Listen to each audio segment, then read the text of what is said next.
Today I will try to mount the new, much stronger bash plate for the 450 MT, but I will not show you that because, well, unless there are issues with it or small glitches while I do it.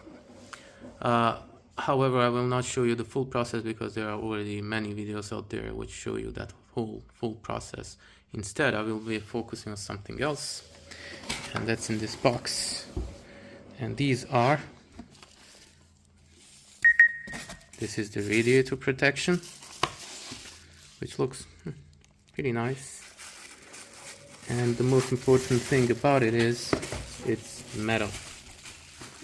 It's not this plastic mesh which gets bent and also would likely get broken at some point because it's being consistently hit with small rocks which can turn out to be larger. I keep hitting some bigger rocks into the bash plate too, which probably has bent it somewhere, but it's not an issue anymore since I will be mounting the stronger one. Anyway, regarding the radiator protection, so this is what it looks like. It's supposed to be mounted up here. Yeah, hopefully I'll be able to show you the results later.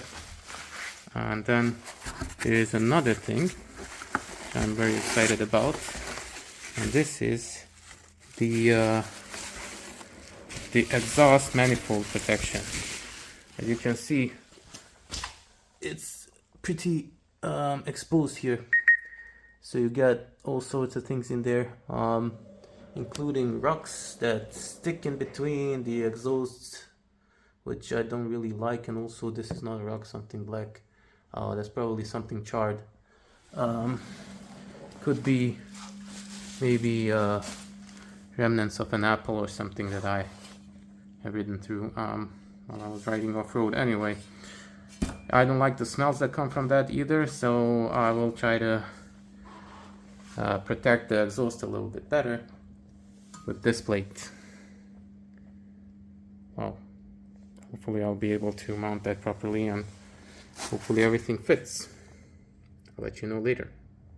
So the stock bash plate is off and it actually looks pretty good. It's very thin though, very light. Also lots of holes, which made it very dirty from the inside, so I had to clean it. I was not going to show you guys all of that muck in there, but it held up really well.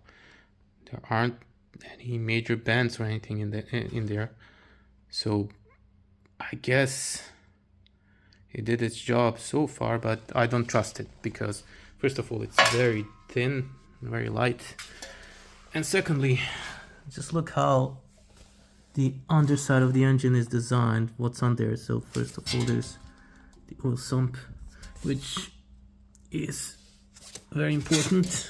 You don't want to break that. And also you have the cat here, which can bend relatively easily, I would say, and can cause very expensive repairs. So you want to protect that. And the other thing is, I couldn't put the bike on a center stand because I did not trust this very thin plate to hold the entirety of the weight of the motorcycle on this part. It just doesn't look like a good idea to me. But with the much thicker, much stronger bash plate, I guess I'll be able to do that. We'll see. So initially I thought when I want to mount this new radiator guard, I also need to remove the old one. Luckily that's not the case actually. What led me to think that I don't need to do that is the fact that the original radiator guard, the plastic one, is held onto by these two bolts up here, but also various other thingies like there are some screws down there, and also this plastic thingy up there. So a lot more holes than this one, which only has these two. As a matter of fact, this actually slides right into the space between the plastic radiator and this plastic over here. So let's do it. So in order to mount this properly, you'll need to use the hardware that they supplied with the protective plate, and you need to use these long ones, the long spacers, along with the very insanely long screws. And that's because these spacers are supposed to create some space between the old radiator guard and the new radiator guard here. So yeah, hopefully that works properly. Okay, so the radiator plate is mounted. You can see with these extra long bolts which are protruding back, but not too far back. They're not touching anything, luckily. They're both up there with the spacers, the long spacers. And next up, this guy. Okay, so next up we need to remove these screws on the bottom so that we can mount these L mounts here, so that they can be mounted, or actually the plate, these holes can be mounted there. So this is what it should look like after you put the L mounts on the bike. You use the original screws, as you can see here, and also make sure that that you line up the top with the plastic. You already have the indentation, as you can see there. Just use that to line it up so it ends up being straight. Initially, just mount it, doesn't tighten anything up, because you'll need to wiggle things around a lot actually. So none of these bolts and nuts are actually tightened down properly right now, because I still have to do the bash plate part, which will be interesting because there are also spacers that go in between here, and there are longer screws that are supplied with the kit you need to use there. Anyway, I haven't even tied down the bash plate because it only needs to wiggle a little bit so you can align it properly. Make sure you do that. And also, it's a little bit tricky, just so you know, to put the nut back here. Can I show it even? Yeah, that one. That nut is, well, it's in a tight space, so it's a little bit tricky, but not too bad. Here's the end result. Everything's nice and tight now. Looks pretty good, I reckon. Hopefully it will also work well.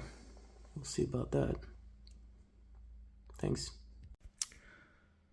Quick update on the mounting of the exhaust plate down here.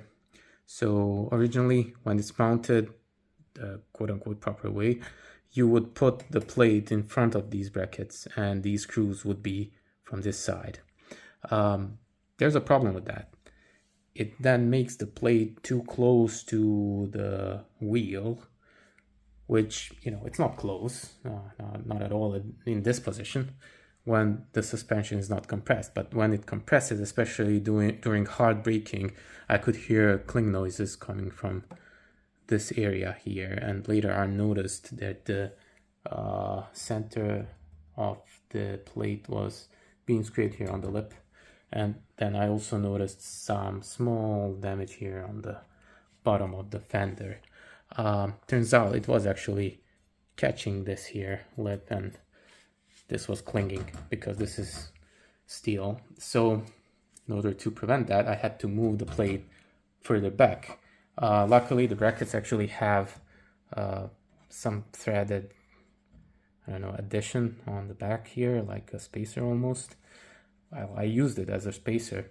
The only thing is, it's a little bit tough to get to these screws now and stuff to mount them, but it's not impossible, as you can see, and I don't plan to or need to remove this anytime soon. It's not too close to anything still, but it's farther away from the fender, which now when the suspension compresses, actually, since it's angled, this goes towards the radiator, but it doesn't catch anything anymore. There's enough space there, so it doesn't catch anything and doesn't interfere with anything. Looks good still, just, you know, a little bit tougher to mount. Definitely recommend putting it back here. Additionally, what I also did is I bent this flap a little bit. So as you can see, there's a little bit more of a gap down here than there is up here. And that's because I just wanted a little bit more space between the fender and this part. And also, I think, like, hopefully it will, you know, cause less of the dirt to go back in, since, you know, the spray is actually quite high here, and these flaps will make the dirt go back in. I'm not a big fan of that, and there's really no need for additional ventilation right here. I mean, it's all pretty open still.